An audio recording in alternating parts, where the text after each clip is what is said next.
what do we do to handle someone who wants to approach the ecosystem correctly in the world of new construction, whether they're building one house or 500 houses?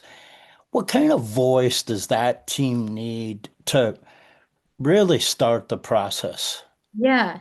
I think first of all, they need to really understand and communicate up the chain that they will save money and time by implementing low impact development because that reduces the amount of infrastructure that you actually need and reduces the amount of pipe networks, things like that. And then for most developers, you're handing that over to a homeowners association or to residents, whatever it is, and then they need to maintain that, but that's really not a problem of yours. So I think that that's the first thing to really sell it to your company because I've seen so many times and I tried to that's why I went back to school basically. I wanted to I wanted to prove that there was a better way because we were just traditionally approaching land management and the clients assumed that going to the minimum regulations gave them their best value, which wasn't true. Ah, And they knew how much time and how much money it was going to take. They don't want to take any risks. So during my PhD, I actually developed an app so that people can, or developers can understand their time and money savings through low impact development. But I haven't really kept up with it. But so that's the first thing that you can do is basically sell it to your company. Then civil engineers know how to do this. They know how to do this. Instead of using networks, you're using bioswales, infiltration trenches. You're slowing down the water through, its conveyance. They know how to do this. got it. Um, and you can't use every technique everywhere. So you have to look at your soils, where your clay layers are, your geology, how close you are to the water, your water table, to know what you can actually use. Um, and then you can also go into urban developments and retrofit. Sure. And the Yeah. most the most important thing that I found through my research was disconnection was the most impactful thing that you can do with development. Say So that again. Disconnection? disconnection. So right now, rain might fall on your roof and then go down your gutter, down the driveway, right into a storm sewer, into a pipe, goes directly into a natural water body. But if you disconnect your conveyance basically, so from the roof, it goes to a rain garden or a bioswale and Yep. then goes down to one of your ditches. Um, that will slow down that water. Just giving the water some pervious surface in between those impervious pieces, Yep. huge role in restoring the sub or the pre-development hydrologic conditions. I know a small part of that. Another thing we did back in the day, we had sustainable urban backyards program. It had an acronym that didn't pronunciate very well, but they would have at the most houses. Chicago's very dense place. Most lots are 25 feet wide, and so most homes are equipped with gutters already. And then the downspouts would be connected to rain barrels, and then the rain barrels, Yes.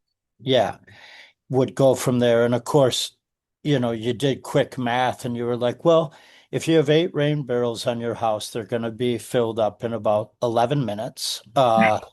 And and your plot of land is like 10 feet by 20 feet in the front yard and about 15 by 20 feet in the backyard. So it's going to be filled up quick. But they did all that for a long time and it was all free. Everyone can get as many Wow. grain barrels as they wanted.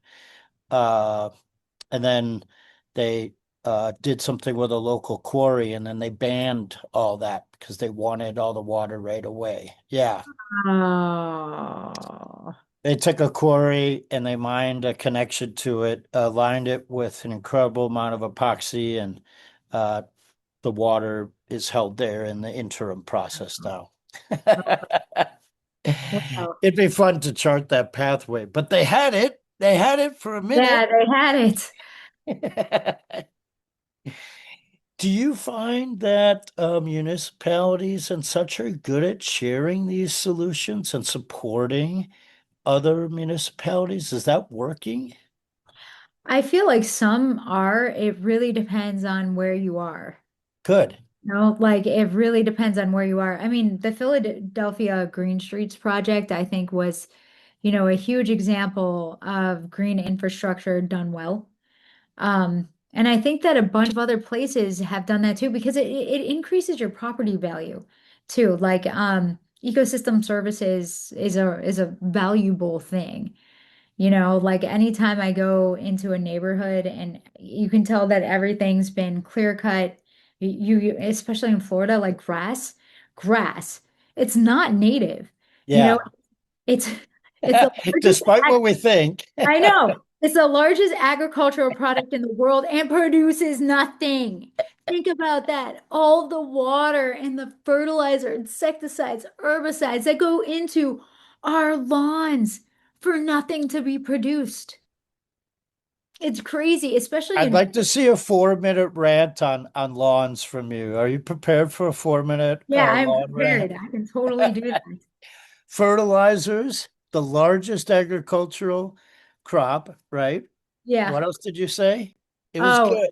yeah, fertilizers, insecticides, Insecticides. herbicides, like all of these things. I mean, and then now you're connecting, some of these herbicides and insecticides to different diseases.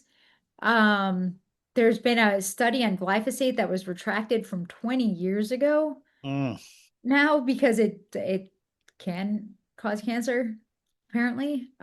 Which we knew that, like it's just yeah, I mean, especially that because they're herbicides, keeping yeah. out the native species. So yeah, I can keep on going with that like all day. Like the only time that we should get rid of weeds is if it's invasive. Yeah. And I love the folks that have rabbits and sheep, by the way. Is that a good fix? Rabbits and sheep. So, Oh yeah, uh, talk more. secretly, a lot of folks have rabbits and sheep, and they consume the grasses, and then the rabbits and the sheep become a meal, and their kids think it's chicken. Oh, It's a real thing. It's a real thing. that's amazing. Like I would totally do that. I would have that lawn maintenance for free. And then With you get a pet, a cute bunny or I found out by accident. I was in college and we went, someone's parents said, "Oh yeah, we'll take these eight knuckleheads for the weekend."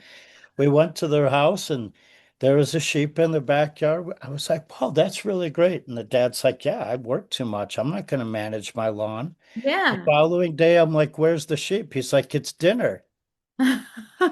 He's like, "All these kids are coming." He's like, "I figured you guys would enjoy it." I'm like, "Let's go." Okay. Yeah. I mean, farm to table right there. But yeah, That's it full really circle. is. Uh, oh, your whole grass comment. I never would have thought that deep cut memory would come out. That's good. Yeah, that's amazing. I love it. I love it. And if you have rabbits, you'll know that it's really easy to have more rabbits. Like there's a never-ending supply of rabbits. I hear that. And There's a saying about that. there's a saying about that. And if you have stew, it's probably not chicken, it's probably Right. rabbit. Which I don't have a problem with rabbit. I actually like rabbit Yeah. and deer. Um, And so yeah, if we could go back to whoever, I'm using the word knucklehead again. It's a record for knuckleheads if you're keeping count. Whoever the knucklehead from, I'm guessing England, I'm not sure what country, came over and said grasses. We need grasses in North America. yeah. I mean, there are some places, the Northeast, they have natural grasses. They Okay. they don't have to use seeds. It's just that so many people move other places, and Yeah. that's what they think that their lawn should look like. because that's, Arizona, great yeah, spot for that's where grass. it was colonialized first, or Georgia or Florida, like anywhere else, really. Yes, Arizona especially. Like, what are they doing? Like Vegas, why do we have Vegas in the middle of a desert? That's going to cause a war. That is, well, water war. It's already Yeah, exists. it's a water thing. Okay, so another segue. You didn't expect any of these questions. None of them are planted, in case anyone's wondering. She's just this depth. She can handle anything. So throw in another one. What about artificial grasses? Oh, that's a great question too, because here's the thing. I was like, oh, well, artificial turf, like you don't need to water it, you don't need to maintain it, no herbicides, insecticides, all plus, plus, plus, but made of plastic. So then you have the microplastics and microfibers that run off directly. It's worse than that. Have you seen how they maintain them? Mm, no, my sister does not maintain them. So she has Okay. one in her backyard. It was from a soccer field. There's still paint on it. If you go to a local sports complex Uh-huh.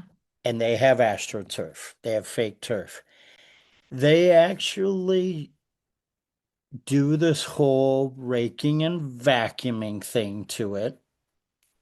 And then they spread out little tiny plastic so that when you run across it, it has these little things that jump out.